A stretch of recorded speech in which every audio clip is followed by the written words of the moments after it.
ফাসল বুবাগ্রাখর আগুলিনি যুগেন্দ্রনগর তংমা animal resource centre বেরেনেখ্যা মন্ত্রী সুধাংশু দাস বারো থাঙ্গৈ এনিমেল রিসোর্স সেন্টারনি এনিমেল রোগনি সাখাম কাহামদা তং আবনাবো হাইনো নাইখ্যা আবিন লগে লগে এনিমেল রোগ হাইকেবা mal matarongno kaham keda tui tai chamuro rojagui tong tai borokni sakmang bahai tong abno cheri nayani thangi sukikya মন্ত্রী সুধাংশু দাস বেলাই নামে নিয়াগুলো কম মাথুনের উপস্কাঙ্গ বতামো সাইখানারকা রাজনীতি চিনমাপলি আজকে যুগেন্দ্রনগর স্থিত ক্যানাইন রেস্কিউ সেন্টার সেটা ভিজিট করেছি, যার কর্ণধার এই এনজিওর স্বর্ণালী ম্যাডাম আছেন, আরও দুই একজন আছেন। তারা 11 জন মিলে একটা এনজিও ফর্ম করেছে এবং এই এনজিওর মূল যেটা কাজ, তারা আমাদের সমাজে বা বিভিন্ন জায়গায় যে সমস্ত অ্যানিমেলস, যেমন ধরুন গরু, ছাগল, কুকুর, বিড়াল, বিভিন্ন পশু যেগুলি হয়তো অসুস্থ অবস্থায় রাস্তায় পড়ে থাকে, তাদেরকে কেউ দেখাশোনা করে না,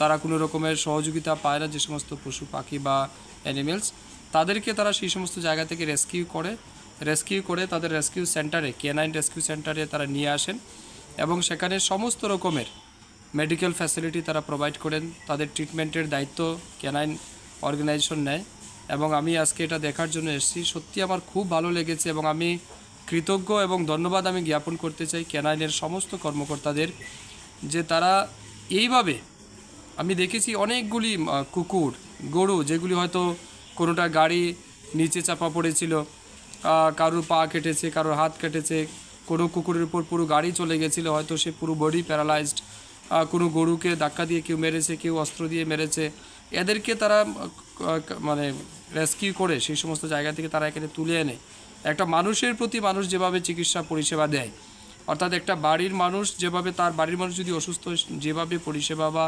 যেভাবে সেবা শুশ্রূষা করে, সিমিলারভাবে তারা এই পশুদেরকে তারা পরিষেবা দিচ্ছেন। এটা সত্যি আমার কাছে অত্যন্ত ভালো লেগেছে, মহান কাজ তারা করছেন। আমি মনে করি একজন সমাজবদ্ধ জীব হিসাবে এর চাইতে মহান ভালো কাজ কিছু হতে পারে না যেটা তারা করছেন। আমরা সবাই তাদের প্রতি গর্বিত, সমাজ গর্বিত এবং আমি বিশ্বাস করি যেভাবে তারা মানবিকতার দৃষ্টি এবং নজির এখানে তৈরি করেছে, ভগবানও নিশ্চয়ই তাদেরকে সেইভাবে আশীর্বাদ করবেন, তারাও আগামী দিন ঈশ্বরের আশীর্বাদ প্রাপ্ত হবেন। এবং আমি মনে করি এভাবে করে আমাদের সমাজকে বাঁচিয়ে রাখতে হবে।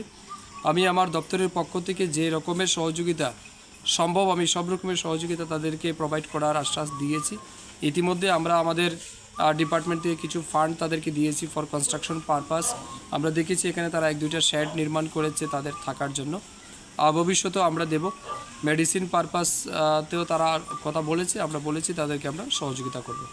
ওভারঅল আমার দেখে ভীষণ ভালো লেগেছে, আমি সত্যি এবং ইমোশনাল হয়ে গেছি যেভাবে তারা পশু পাখিদের বা পশুদেরকে গুরুতর অসুস্থ, সিরিয়াস, ইভেন আমি দেখেছি এখানে ক্যান্সার পেশেন্টও আছে, মানে কুকুর ক্যান্সার হয়ে আছে, তাদেরকে মানে কেমোথেরাপি তারা রেগুলারলি দিচ্ছেন, চেক আপ করাচ্ছেন ডাক্তার এনে। তো it's an great work they are doing. আমি সত্যি মানে অত্যন্ত আনন্দিত তাদের এগুলি দেখে। আমি পুনর্বার আমার হৃদয়ের গভীর থেকে তাদের প্রতি ধন্যবাদ এবং কৃতজ্ঞতা জানাই, যে একটা পশুর প্রতি তারা যে মানবিকতা এবং ভালোবাসা দেখাচ্ছে, এটা সত্যিই প্রশংসনীয়। আমি পুনর্বার তাদেরকে ধন্যবাদ জানাচ্ছি।